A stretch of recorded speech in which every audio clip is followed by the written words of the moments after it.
Actually, I already declared semi-retirement.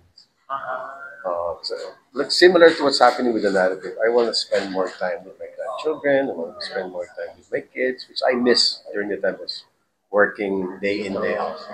So I told myself, even my management, sabi ko, from now on, I'm just gonna do one project that I believe in, and the rest I would enjoy my time with my family and friends.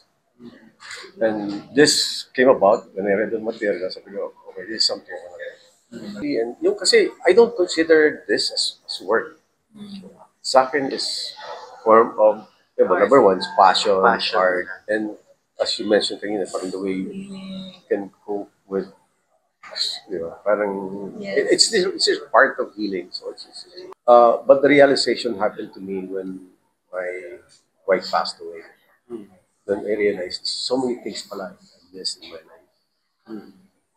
So doon pa lang I started rethinking everything, what I do, what's my plans. Kasi all of a sudden, I don't have any plans anymore. Kasi your plans is connected with her.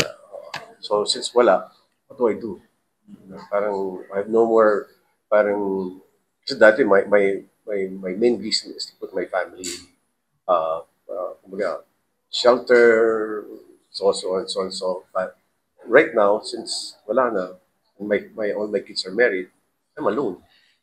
So nawalan na ako ng, hindi mo purpose, parang nawalan na ako ng drive to exert more. So, naiwan lang talaga passion.